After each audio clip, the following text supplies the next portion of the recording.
ఏదైనా ఒక లక్ష్యాన్ని గాని, గమ్యాన్ని గాని పెట్టుకున్నప్పుడు, దానికోసం చేసే ప్రయత్నాలు నిరంతరంగా ఉండాలి అనేది మనం ఖచ్చితంగా నిర్ణయించుకోవాలి.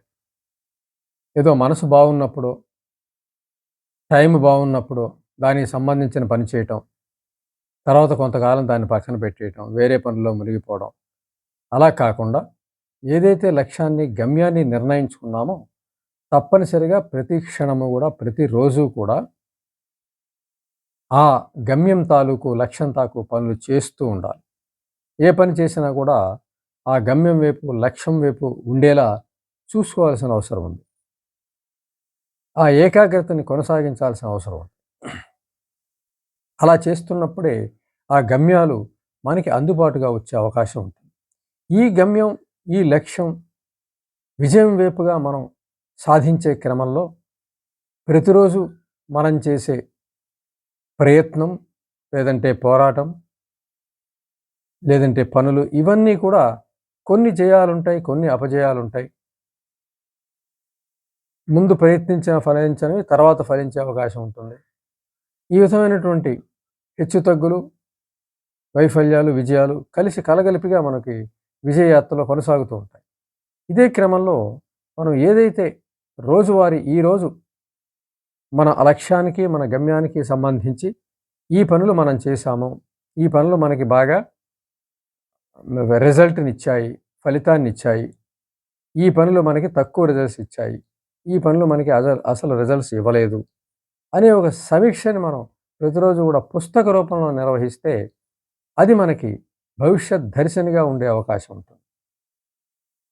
మొదలుపెట్టిన దగ్గర నుంచి కూడా ఆ రోజు ఏం పనులు చేశాం? ఏ విజయాలు మనకి సంప్రాప్తించాయి?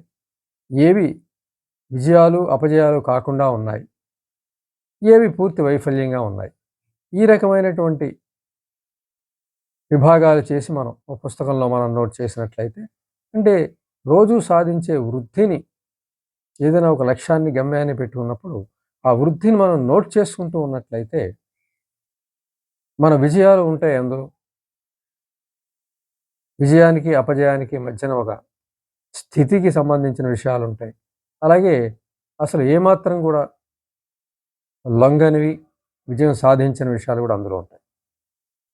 ఎప్పుడైనా మనకి నిరాశ అనిపించినా, ఎప్పుడైనా మనకి మానసికంగా ముందుకు వెళ్ళలేము అనిపించినా, ఇది చాలా కష్టంగా ఉందని అనిపించినా, వెంటనే మనము ఆ పుస్తకాన్ని తీసి మనం అందులో ఉన్న మొదటి విషయంగా ఉన్నటువంటి మన విజయాలను చదివినట్లయితే మంచి విజయ స్ఫూర్తి మనసు గ్రహించే అవకాశం ఉంటుంది.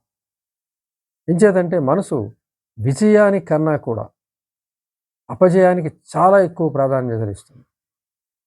100 మంచి మాటలు మనని అన్న ఆ మంచి మాటల సంతోషం కన్నా కూడా ఒక్క చెడ్డ మాట ఎవరైనా అన్నా వాటి మీదే మనసు పెట్టుకుంటుంది. వాటి గురించి ఆలోచిస్తూ ఉంటుంది. దాని బాధని అనుభవించడానికి ప్రయత్నం చేస్తూ ఉంటాం. అది దాని సహజమైనటువంటి లక్షణం. అంచేత ప్రతిరోజు కూడా మనం ఏవైతే మనం డెవలప్‌మెంట్‌లో, మన అభివృద్ధిలో విజయాన్ని సాధిస్తూ ఉన్నామో వాటిని ప్రతిరోజు మనం చదువుతూ ఉండాలి. అదే పేజీలో అపజయాలు ఉంటాయి. కొన్ని ఇటు అటు కాని ఉంటాయి కొన్ని. వీటిని వదిలిపెట్టి మనం విజయాల మీదే మనం దృష్టి పెట్టి మనం చదువుతూ ఉన్నట్లయితే ఆ విజయాల తాలూకు స్ఫూర్తి మనసులోకి వెళ్ళే అవకాశం ఉంటుంది. ఇంచేతంటే సహజంగానే అది నెగెటివ్ వైపు వెళ్ళే అవకాశం ఉంటుంది. మెదడుకున్న సహజమైనటువంటి లక్షణం. నెగెటివ్ వైపు వెళ్ళే అవకాశం. మనం దాన్ని తిరిగి పాజిటివ్‌లోకి తెచ్చుకోవాల్సిన అవసరం. దానికి ఈ పాజిటివ్ వృద్ధి కారకాలన్నీ అవసరం అవుతాయి. మనం ఒక లక్ష్యాన్ని, గమ్యాన్ని పెట్టుకున్నప్పుడు ఏవైతే మనం వృద్ధిని సాధిస్తున్నామో, ఏదైతే రాస్తున్నామో దానిని మనం ప్రతిరోజు కూడా చదువుతూ ఉండాలి. ఈ విజయాలు మనం సంప్రాప్తించాయి. ఈ విజయాలు మనవియే. మనమే సాధించాము. ఈ విజయాల వెనక శక్తి మనదే. యుక్తి మనదే. ఇవన్నీ కూడా ఈ విధమైనటువంటి సందేశాలు మనసుకి ఇస్తూ ఉండాలి. ఆ విధంగా మనసుని బలోపేతం చేస్తూ ఉండాలి. అప్పుడు విజయాలే మనం ఎక్కువ స్మరిస్తూ, ఎక్కువ మనసులో ఎక్కిస్తూ ఉన్నట్లయితే ఆ తర్వాత 2 విషయాలున్నాయి. విజయాలు, అపజయాలు కానివి కొన్నుంటాయి. అవి ఇంకా పూర్తిగా ఓడిపోతామా లేదా తెలియని విషయాలుంటాయి. అలాగే పూర్తిగా వైఫల్యం చెందిన విషయాలు ఉంటాయి. అవి కూడా ఏమాత్రం బాధపెట్టవు. ఒకవేళ మనం విజయాల్ని ఎక్కువగా స్మరించని పక్షంలో, చదవని పక్షంలో, జ్ఞాపకం తెచ్చుకోని పక్షంలో మనసులో చొప్పించని పక్షంలో ఆ మిగిలిన రెండే ఎక్కువ ప్రభావాన్ని మనసు మీద చూపిస్తాయి. మనసుకు ఉన్నటువంటి సహజ లక్షణం అది. ఆ సహజ లక్షణాన్ని మనం దాన్ని వదిలేస్తే మనకి అపజయం తప్పనిసరిగా ప్రాప్తించే అవకాశం ఎక్కువ ఉంటుంది.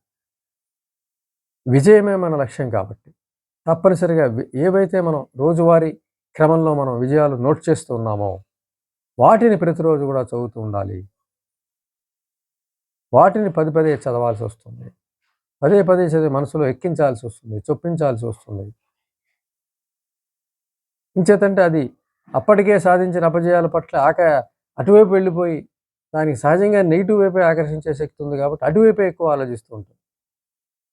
ఆ రోజు మొత్తంలో 10 పనులు పెట్టుకున్నప్పుడు ఆ 10 పనుల్లో 8 విజయాలు సాధించినప్పటికీ సాధించిన ఆ మిగిలిన 2 మీదే మనసు వెళ్ళిపోతూ ఉంటుంది. అది మనసుకున్న సహజ లక్షణం. అది ఆ విధంగా వెళ్ళటం ద్వారా మనను కూడా తప్పుదారిలో పట్టించే అవకాశం ఉంది. ఈ 8 విజయాల్ని కూడా లేకుండా మనకి చేసే అవకాశం ఉంది మనసు. ఆ విధమైన సహజ ధోరణి మనసుకు ఉంది. కాబట్టి అటువైపు వెళ్లకుండా దాన్ని విజయం వైపుగా పట్టి ఉంచే విధంగా మనం తప్పనిసరిగా దానికి ట్రైనింగ్ ఇచ్చి తీరాలి. అంటే విజయాలను స్మరించాలి. ఈ విజయాలు మనమే అని భావించాలి. ఇది మన శక్తి అని భావించాలి. మన యుక్తి అని భావించాలి. ఆ విధమైన భావనలు ఎక్కువ కొనసాగించినట్లయితే ఎక్కడ నిరాశ అనిపించినా అప్పుడు ఇవి మనసులో చొప్పిస్తున్నట్లయితే మనసు విజయ భావనలతో నిండి ఉండే అవకాశం ఉంటుంది. దాన్ని ఎప్పుడు కూడా విజయ భావనలతో నింపే పని మనది అని అనుకోవాలి. మనసు ఒక్కసారి తెరిచి చూస్తే విజయ భావనలో ఎక్కువ ఉండాలి. మిగిలిన ఎంత తక్కువ ఉంటే అంత మంచిది. అది మన ప్రయత్నం చేస్తే జరిగేది.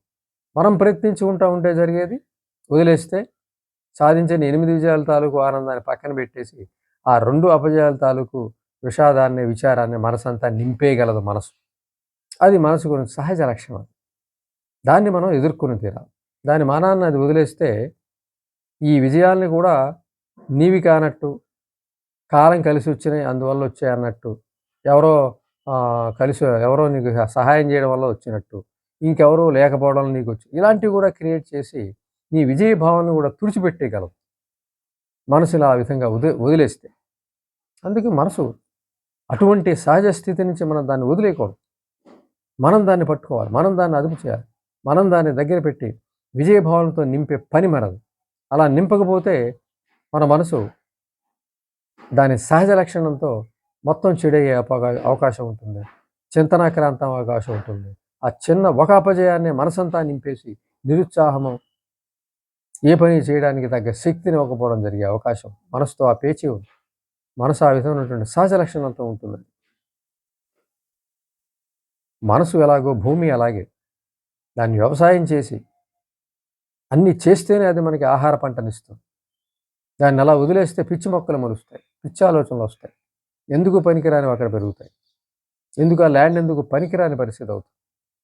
ఆహార పంటలు అందులో రావు. సేమ్ మనసు కూడా అదే పరిస్థితి.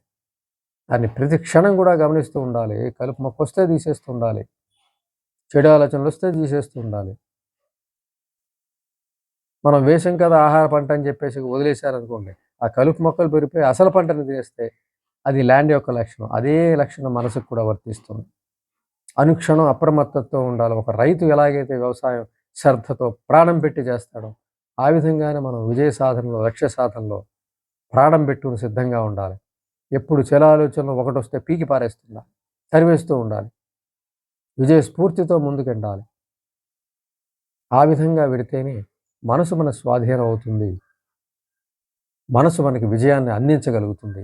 మానసిక శక్తులు మనకు ఉపయోగపడే పరిస్థితి వస్తుంది తప్ప మనం విజయ భావాల్ని పక్కన పెట్టినట్లయితే, దాన్ని నిరంతరం తలుచుకోని పక్షంలో వాటిని తక్కువగా చూస్తే సాధించేసాం కాబట్టి ఇంక వాటిదేముందిలే అని అనుకున్నట్లయితే ఈలోపు సిద్ధంగా ఉంటాయి. ఒకటో రెండో ఉన్న అపజయాలే మనసంతా ఆక్రమించేసి ఈ విజయ భావాలు కూడా తుడిచిపెట్టేస్తాయి. అవే పెరిగిపోతాయి. చివరికి వాటిని ఏం చేయలేని పరిస్థితి వస్తుంది. అక్కడి నుంచి డిప్రెషన్లోకి వెళ్ళాల్సిన పరిస్థితి వస్తుంది. ఈ 8 విజయాలు సాధించి కూడా అంచేత మనం రోజువారీ విజయాల్ని తప్పనిసరిగా నోట్ చేయాలి. వాటిని ప్రతిరోజు కూడా వీలైనంత సార్లు ఎక్కువ సార్లు చూస్తూ ఉండాలి. పుస్తకం చూసినప్పుడు తలుచుకుంటూ ఉండాలి. పుస్తకం మూసేసిన తర్వాత కూడా ఖాళీగా ఉన్నప్పుడు కూడా ఆ విజయ భావాలను మనం తలుచుకున్నట్లయితే విజయభావాలు మనసులో చొప్పిస్తున్నట్లయితే మనసు విజయ భావనతో, విజయం తాలూకు శక్తులతో ముందుకెడుతుంది. అది మనకి విజయాన్ని కలిగిస్తుంది, ఆనందాన్ని కలిగిస్తుంది. మనం విజేతలుగా మనం నిలవగలుగుతాం.